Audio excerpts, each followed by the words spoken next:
So I just got out of an early screening of Challengers, the latest film from Luca Guadagnino, and oh boy, was it something. Luca is a director that I've always had respect for. I absolutely love his remake of Suspiria, and I thought Bones and All was all around pretty good. Although I haven't seen Call Me By Your Name, I know, call me a fake fan, but Challengers was a movie I was intrigued in seeing even before the whole internet went berserk over that one part in the trailer. I mean, look at this guy. I bet he knows his shit when it comes to tennis. To address the elephant in the room, yes, this film is very steamy.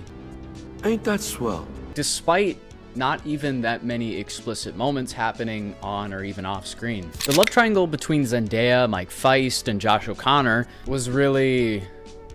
I'll say it, it was hot. Just hit me up if y'all need a fourth. Seeing Zendaya in a role like this was refreshing. Rather than being in Denise Dune or in a Marvel high school, it was great to see her in a somewhat villainous role. Mike Feist and Josh O'Connor were both amazing as well. They both had great chemistry and felt like genuine best friends. Rather than telling us these two are good friends, we spend a large portion of the first half developing who they really are and how they ended up being on each side of the court. And I feel like this has a lot to do with how well Justin Kadiscus wrote this film, which is crazy as this was one of his first films he had written, the others not being officially released yet. The way each of these characters are written and bounce off one another was compelling. It follows only these three central characters, but each of them had such an interesting dynamic and felt different enough from one another to feel so much more realistic. Motives are clear with each character, and the shocking moments with them came left and right. Now, we can't talk about Challengers without mentioning the score.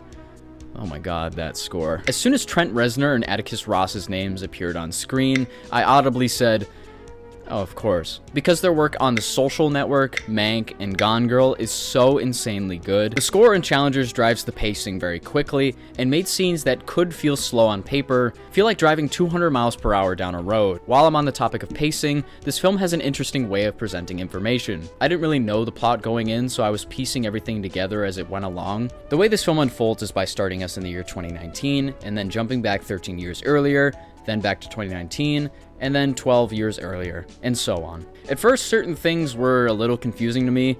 I wasn't sure if it was going to work by jumping back and forth so quickly, but I liked figuring out about this trio's history, and it all made sense to me a little bit into it on why they decided to format the film this way. Had the film been told chronologically, I don't think it would have worked nearly as well. I think I would have felt bored or even burnt out by the midpoint. But yeah, seriously, if you get a chance to see this in IMAX, please do, because as well as the bassy music, the cinematography in this was absolutely gorgeous. I won't spoil it, but there's a shot towards the end with a tennis ball that made my jaw hit the floor. There's a lot of usage of slow-mo throughout the film, which could be extremely cheesy, but I felt like it was much more impactful here. Kind of like how Wong Kar-wai uses slow-mo, I loved it. Well, now let's talk about the way this film ends, without spoiling it. I haven't really looked into how people might feel about the way this film concludes, but I will be honest, kind of pissed me off. I might feel differently about it going in for a second viewing, but I have a feeling some of you will hate it, and some of you will love it.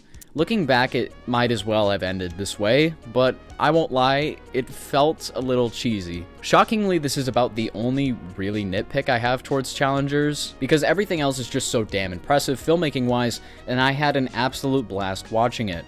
And I'm going to give Challengers an 8 out of 10. It's closer to a 9 than a 7. We'll see how I really feel about it on a second watch. But yeah, that's my review. Leave a comment about your thoughts on the film if you've seen it already, or if you're excited to see it. Thanks for stopping by, and I'll see y'all later.